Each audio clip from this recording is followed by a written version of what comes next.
Miranda Thompson commanded a $200 million empire from the 47th floor, yet she had no idea that the smartest person in her building emptied her trash can every night. Wait, before this story begins, do me a huge favor. If you believe in recognizing hidden potential and celebrating unsung heroes, show your support by hitting like and subscribing to my channel. Trust me, what you're about to see will blow your mind.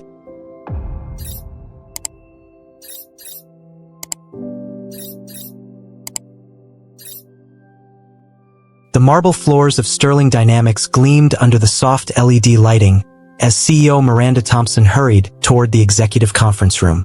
At 38, she commanded one of Chicago's most successful tech consulting firms, her heels clicking confidently against the polished surface.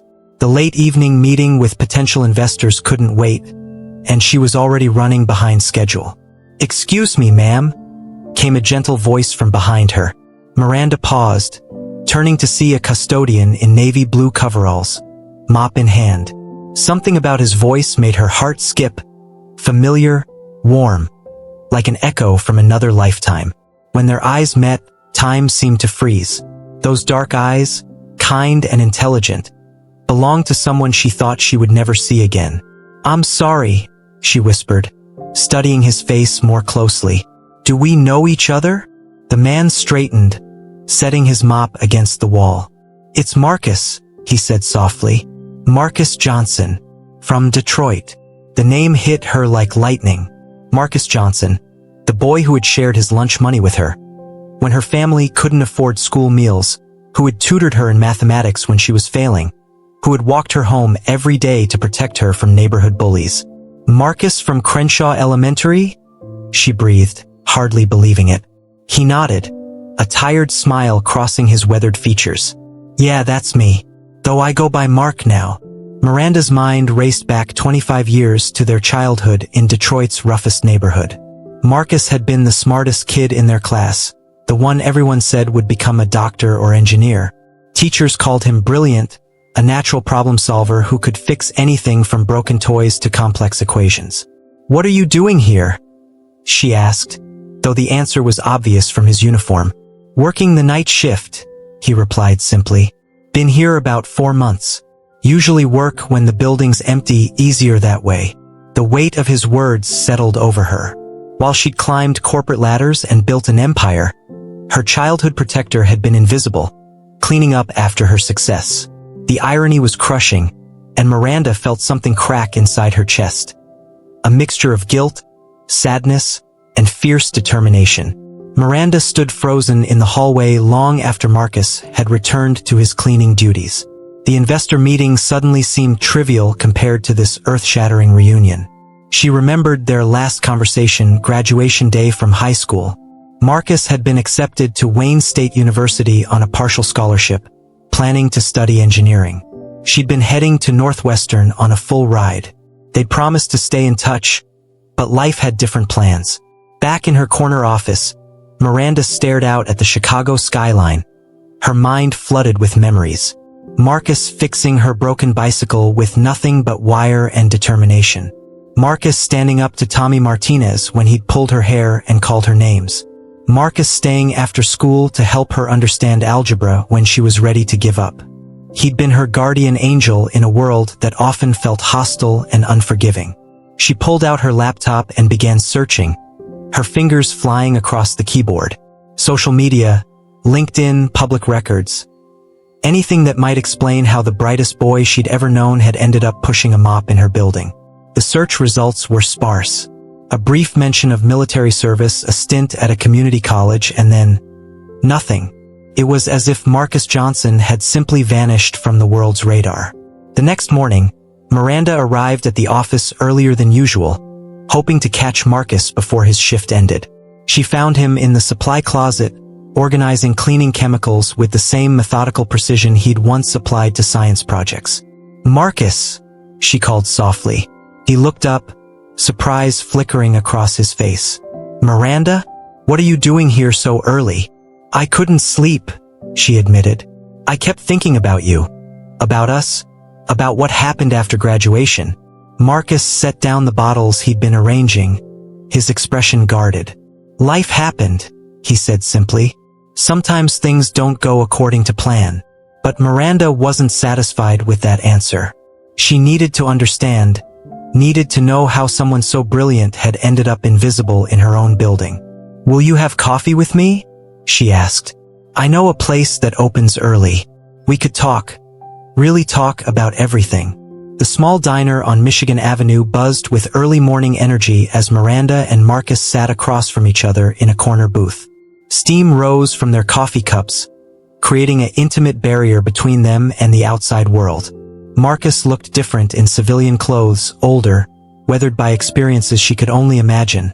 But his eyes still held that same sharp intelligence she remembered. "I enlisted right after my sophomore year," Marcus began, stirring sugar into his coffee. "My mom got sick cancer. The medical bills wiped out everything, including my college fund. The Army offered steady pay and benefits, so I signed up." Miranda listened intently as he continued his story. 2 tours in Afghanistan, an IED explosion that left him with a traumatic brain injury, months of rehabilitation, and a struggle with PTSD that had derailed his engineering dreams. "When I got back, nothing felt the same," Marcus explained. "I tried to focus on technical work, but the noise, the pressure, it was too much. The VA helped some, but jobs in engineering require security clearances I couldn't get with my medical history. So I took what I could find. Maintenance work, custodial services, anything that let me work quietly, alone." Miranda's heart broke with each word. While she'd been networking at business school mixers, Marcus had been fighting for his country and his sanity. "But you're brilliant," she insisted. "You always were. Remember how you rebuilt Mrs. Peterson's computer from spare parts? How you designed that water filtration system for the science fair?" Marcus smiled sadly. "Being smart doesn't matter if you can't function in traditional work environments. Besides, there's nothing wrong with honest work. I keep things clean, organized, running smoothly. It's peaceful." As they talked, Miranda began to see something that others missed. Marcus might have been wearing a janitor's uniform, but his mind was still razor-sharp. He'd noticed patterns in the building's security systems, inefficiencies in workflow, technical problems that the IT department hadn't even recognized. "Marcus," she said suddenly, an idea forming.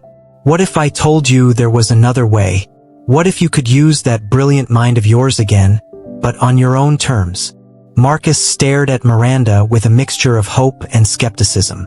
"What are you talking about?" he asked, leaning back in the booth. Miranda took a deep breath, knowing that what she was about to propose would shake the very foundations of Sterling Dynamics. "I want to offer you a position in our cybersecurity division. You've been observing our systems for months, right? You've seen things others have missed." She was right, and Marcus knew it. During his night shifts, he'd noticed vulnerabilities in their network security, outdated protocols that could be exploited, patterns in data flow that suggested potential weaknesses.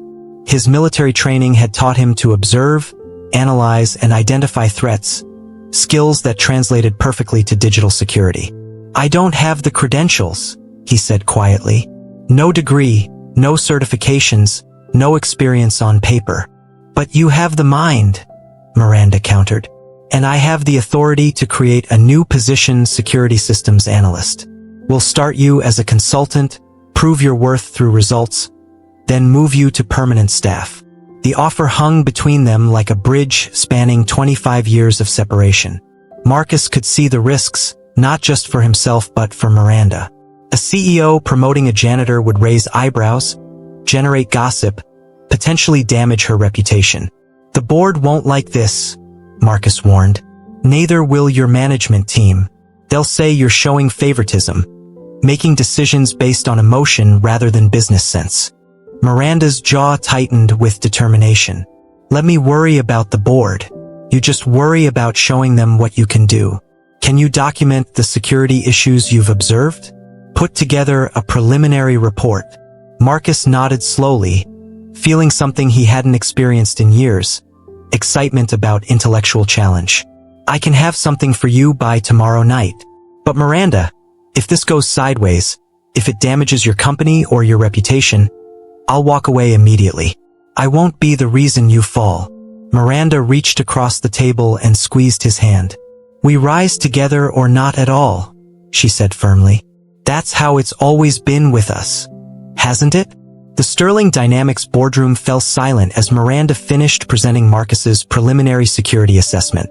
The report was comprehensive, detailed, and damning, highlighting vulnerabilities that their expensive cybersecurity firm had completely missed. But instead of applause, she faced a wall of skeptical faces and barely contained outrage. Board member Robert Sterling III, grandson of the company's founder, was the first to speak. "Let me understand this correctly," he said, his voice dripping with condescension. "You're telling us that a janitor, excuse me, former janitor, identified critical security flaws that our team of certified professionals overlooked?" Miranda maintained her composure, though she could feel the tension radiating through the room. "I'm telling you that Marcus Johnson, a military veteran with extensive technical training, provided insights that could save us millions in potential breach damages." CFO Patricia Hendricks leaned forward, glasses reflecting the conference room's harsh lighting. "Miranda, the optics of this are terrible. Promoting custodial staff to analyst positions without proper vetting, bypassing HR protocols, making unilateral hiring decisions. It looks reckless at best, nepotistic at worst." The accusations stung because Miranda knew they contained kernels of truth. She had acted on instinct and emotion, but the results spoke for themselves. "The vulnerabilities Marcus identified are real," she said, pulling up a slide showing network diagnostics. "Our IT department confirmed every single one. He's already prevented 3 potential intrusion attempts just by implementing basic monitoring protocols. Results matter more than credentials." But Sterling III wasn't finished. "How do we know this isn't all fabricated? Convenient that your childhood friend discovers problems right when you need to justify promoting him." Miranda felt her temper flare but forced herself to remain professional. "Because our external auditors confirmed his findings independently. Because our insurance company is recommending him for a Security Excellence Award. Because in 3 weeks, he's accomplished more than our previous consultant did in 6 months." The room erupted in heated discussion, voices overlapping as board members debated the implications of her decision. Miranda realized this was about more than Marcus. It was about her leadership, her judgment, and whether she could maintain control of her own company. The heated board meeting had adjourned without resolution, leaving Miranda to face the aftermath alone in her office. Her assistant knocked gently, announcing that Marcus was waiting outside. When he entered, she could see the weight of scrutiny already wearing on him. Word traveled fast in corporate environments, and the gossip mill was undoubtedly working overtime. "Maybe this was a mistake," Marcus said, settling into the chair across from her desk. "I can hear them talking in the hallways. Diversity hire, charity case, the janitor who got lucky. I don't want to be the reason your leadership gets questioned." Miranda studied his face, seeing the same self-doubt that had plagued him since his return from military service. "Marcus, do you believe your security assessment was accurate?" "Absolutely," he replied without hesitation. "Those vulnerabilities are real, and they're dangerous. Someone with the right skills could have accessed customer data, financial records, proprietary algorithms, everything." Miranda nodded. "Then we're doing the right thing. The board will come around when they see consistent results. What matters now is proving that talent exists everywhere, not just in corner offices and Ivy League schools." Over the following weeks, Marcus threw himself into his new role with determined precision. He worked longer hours than anyone else, double-checking every analysis, over-documenting every finding. When senior IT staff questioned his methods, he patiently explained his reasoning. When they tested his conclusions, his work held up to scrutiny. Slowly, grudgingly, the technical team began to respect his expertise. But respect from colleagues didn't translate to acceptance from leadership. Miranda found herself defending the promotion in meeting after meeting, facing whispered conversations that stopped when she entered rooms, dealing with passive-aggressive challenges to her authority. The stress was enormous, but she refused to back down. Every time doubt crept in, she remembered the boy who'd shared his lunch, who'd walked her home, who'd believed in her when nobody else did. Now it was her turn to believe in him. The crisis hit on a Tuesday morning at 3:47 a.m. when Sterling Dynamics security system detected an attempted breach. Miranda's phone buzzed insistently, pulling her from deep sleep. Marcus's voice was calm but urgent. "We've got a serious problem. Someone's trying to access our client database through the vulnerability I identified in my first report. The one IT said was low priority." Within an hour, the emergency response team had assembled in the conference room.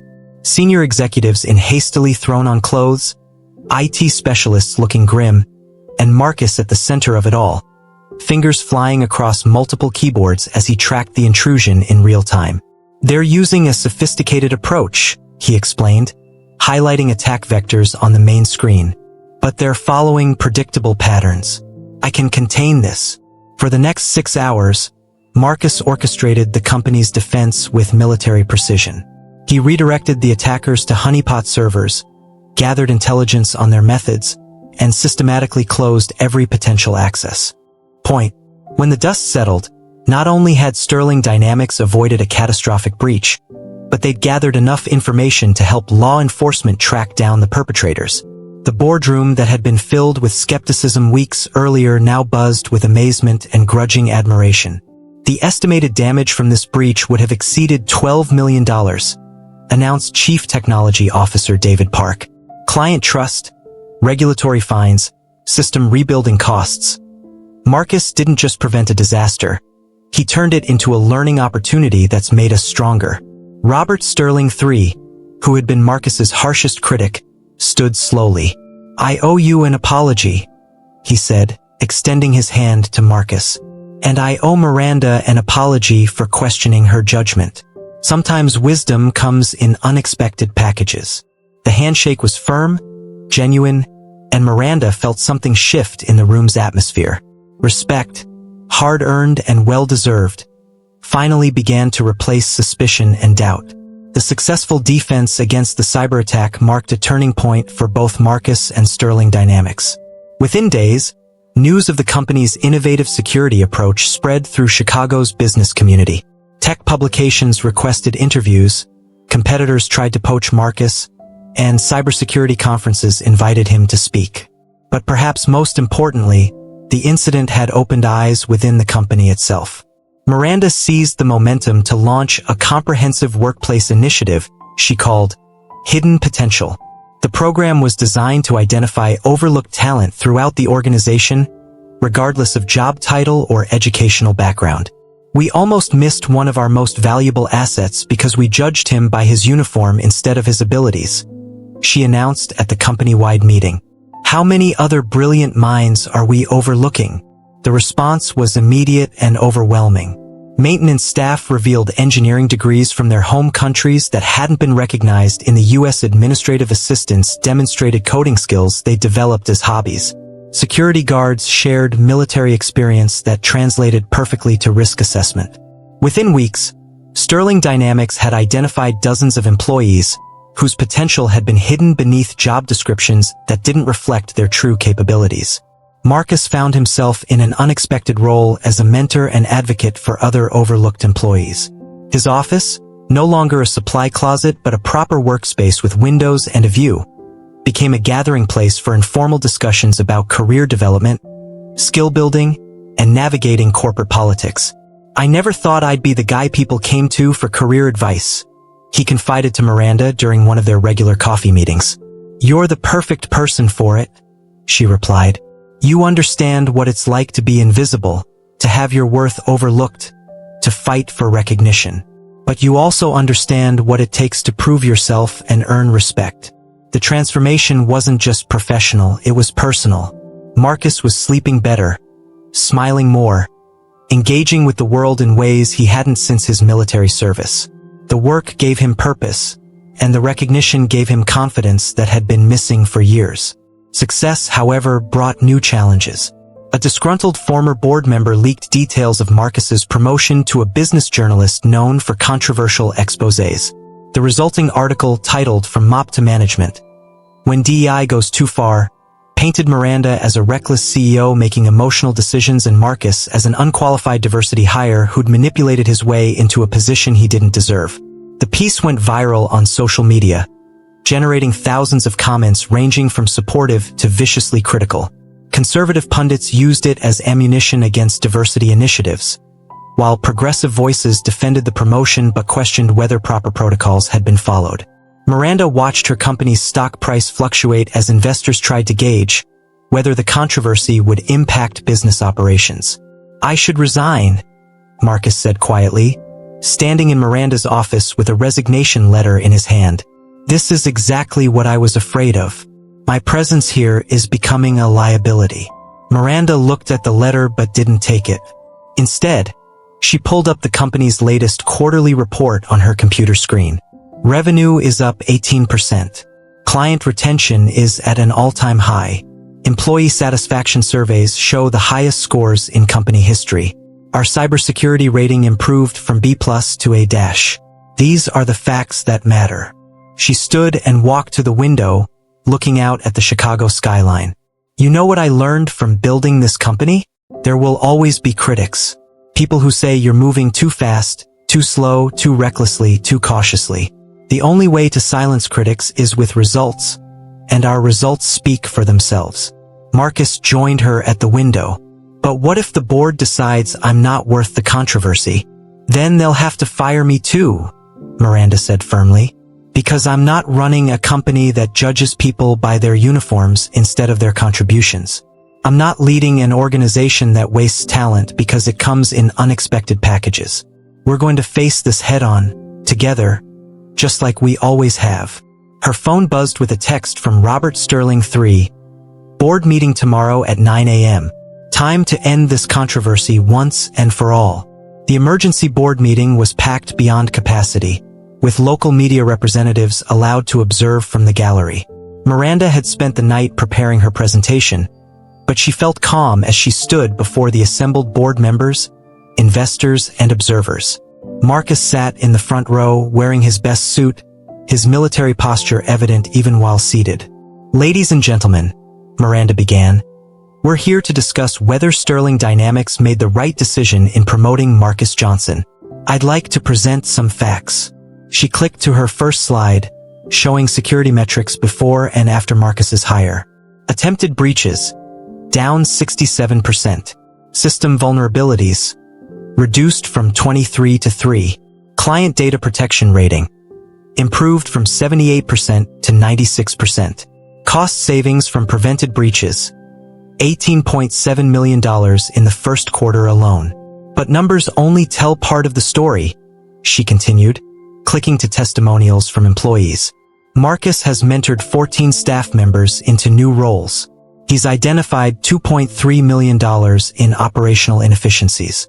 He's created a workplace culture where people feel valued for their contributions, not judged by their backgrounds." The room was silent except for the soft clicking of cameras capturing every moment. Robert Sterling III stood slowly. "I've been with this company for 32 years, he announced.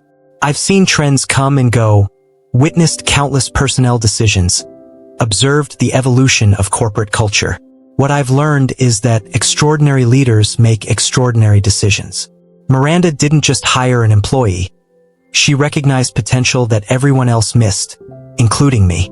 He paused, looking directly at Marcus. "Mr. Johnson, would you accept the position of Chief Security Officer?" The room erupted in applause as Marcus stood, his eyes meeting Miranda's across the crowded space. In that moment, they were no longer CEO and employee, but two friends who'd traveled an impossible journey together. Later, as they stood in the same hallway where they'd first reunited, Marcus picked up the mop he'd left there months earlier. "One last time?" he asked with a grin. Miranda took the other end, and together they cleaned the marble floor one final time. Two successful executives who'd never forgotten where they came from or the power of believing in each other's dreams.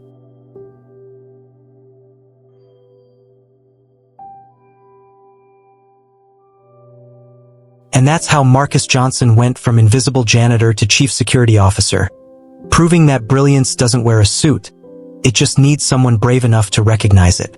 Miranda didn't just change one man's life. She transformed an entire company culture by looking beyond uniforms and seeing human potential. If this story opened your eyes to the hidden gems around you, smash that like button and subscribe for more incredible tales of second chances and workplace transformations. And remember, the next Marcus Johnson might be right under your nose. Don't let them stay invisible.